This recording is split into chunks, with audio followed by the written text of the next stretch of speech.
আসসালামু আলাইকুম এভরিওয়ান, কেমন আছেন? আশা করি ভালো আছেন। আলহামদুলিল্লাহ আমিও ভালো আছি। আজ রান্না করব কচু।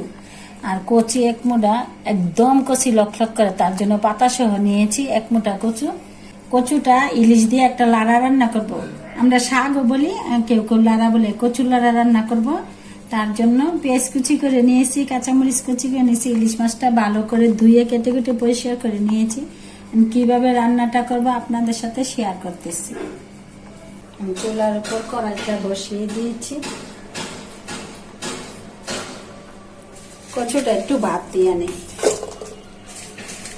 ভাপ দিয়ে পানিটা ছাইকা পরে কচুর শাক লাড়া, যেটাই যে বলুন, আমরা শাকও বলি লাড়াও বলি। এখানে একটু অল্প আছে দেখে দিচ্ছি, সিদ্ধ হয়ে যাবে।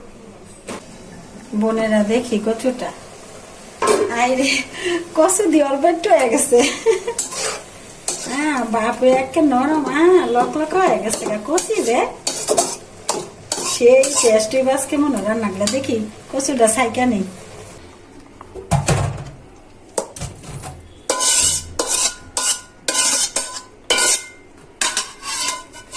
কচুটা তো সাথে সাথে বোনেরা রান্না করবো, তার জন্য এই যে ছাইকা এটা চাইপা পানিটা সরাই নিতেছি।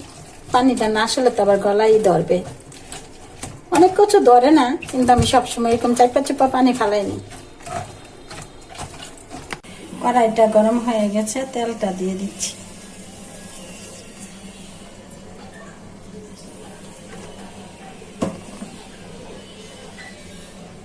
যেহেতু কচু শাক রান্না করব, পেঁয়াজটা দিয়ে দিচ্ছি। এখন আস্তে আস্তে পেঁয়াজটা ভাজা হয়ে যায়।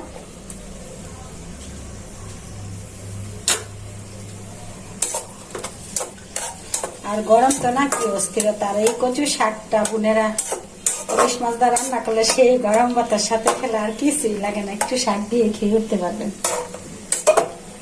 এখন ভালো করে পেঁয়াজটা ভাজা হয়ে যায়। বোনেরা পেঁয়াজটা প্রায় ভাজা হয়ে গেছে। এখানে দিয়ে দিচ্ছি স্বাদ মতো লবণ। লবণটা বেশি দেবো না, যেহেতু কচু শাক রান্না করবো, তো শুকনা শুকনা রান্না করবো, বেশি দিলে আবার লবণ বেশি হয়ে যাবে। এখন দিয়ে দিচ্ছি আদা রসুন বাটা, একসাথে বেটে নিয়েছি।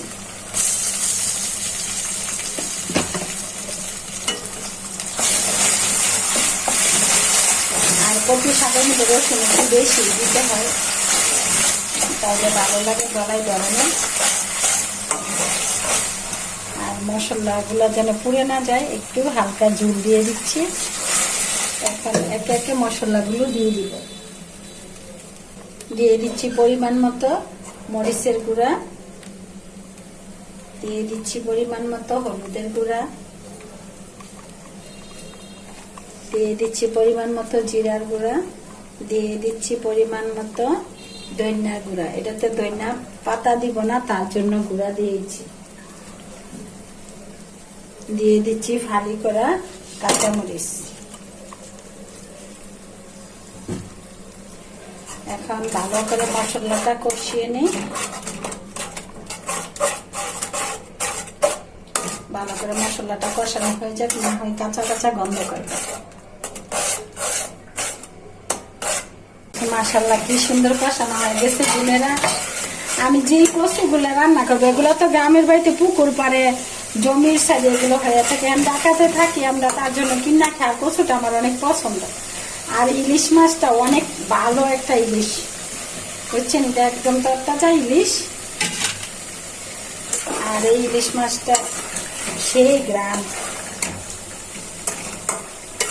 আর এখন বৈশাখ মাস তো প্রচন্ড গরম বোনেরা, কাঁচাম দিয়া ভর্তা খাবেন, লেবুর শরবত খাবেন, একটু ঠান্ডা হালকা পানি খাবেন, বেশি বেশি পানি খাবেন যেন সবাই সুস্থ থাকেন। এখন ঠান্ডা জল, প্রচন্ড ঠান্ডা জল। এখন ভালো করে মাছটা একটু কষানো হয়ে যায়। এই যে বোনেরা তরকারিটা প্রায় হয়ে গেছে। এখানে মাছগুলো উঠিয়ে নিচ্ছি, শাকটা দিয়ে দেবো। এখন এটা খাওয়া দাওয়া করা যাবে। একটা সুন্দর মতো রান্না হয়ে গেছে। পরে শাকটা হয়ে গেলে মাছটি আবার দিয়ে দিব। আর কি গ্রান ছুটছে মাশাআল্লাহ। ইলিশ মাছটা অনেক ভালো ছিল, একখানা খাঁটি ইলিশ। আপনারা যদি বাড়ির কাছে থাকতেন খাওয়াইয়া টেস্ট করে দেখাইতাম কত স্বাদ আর কত মজা, কিন্তু এটা তো সম্ভব হইতেছে না। কারণ আপনারা এইভাবে বোনেরা রান্না করে খেয়ে দেখবেন, আর সেই স্বাদ। আর গরম ভাতের শুধু খান গরম ভাতের সাথে, তাহলে তো সেই স্বাদ সেই মজা। ইলিশ মাছ তো এমনিতেই অনেক স্বাদ। ইলিশ মাছ যেই দাম খাওয়া সম্ভব হয় না, কিন্তু মাছটা বোন আমার এখন না, নভেম্বর ডিসেম্বরের দিকে ওই যে মাছ বাসায় নিয়ে আসে, তো তখন টাটকা সস্তা পাইছিলাম, ফ্রিজে রাইখা দিছিলাম। আর এই রান্নাটা হচ্ছে গ্রাম বাংলার একটা ঐতিহ্যবাহী রান্না।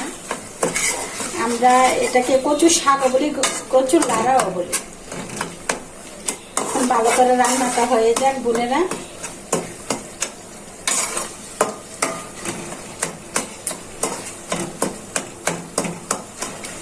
এই যে কচুর লাড়া বা শাক সম্পূর্ণ হয়ে গেছে। এখন দেখেন ইলিশ মাছটাতে এত তেল, মাছটা অনেক ভালো ছিল। এখন মাছগুলো দিয়ে দিচ্ছি, মাছটা তো আগেই রান্না করে নিয়েছি। এখন মাছগুলো দিয়ে দিচ্ছি।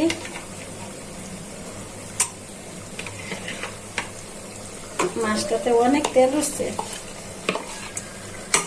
তো বোনেরা তরকারিটা তো হয়ে গেছে, মাছের পিস গুলো আগে খেয়ে ফেলেছি, লেজ আর মাথা দিয়ে রান্না হয়েছে, জব্বর মজা হবে। সেই মজা সেই টেস্ট। আর ইলিশটা অনেক ভালো পড়ছিল, তরতাজা যখন রেখেছিলাম ফ্রিজে। আর আমি ফ্রিজে যখন সংরক্ষণ করে রেখি, কেটে কুটে রাখি না, আনাম এই রাইখা দেই, পরে কাটি। ও সেই স্বাদ মাশাআল্লাহ। তো বোনেরা আপনারা ধারে কাছে নাই, তার জন্য খাওয়াইতে পারলাম না। এই যে দেখুন ইলিশের যে তেলটা উঠেছে, এটা দিয়ে 2 প্লেট ভাত খাওয়া যাবে, আর গরম ভাতের সাথে সেই মজা সেই টেস্ট। তো বোনেরা ভালো থাকবেন, সুস্থ থাকবেন, আমার ভিডিওগুলো বেশি বেশি দেখবেন, লাইক করবেন, কমেন্ট করবেন, সাপোর্ট করে আমার পাশে থাকবেন। আল্লাহ হাফেজ।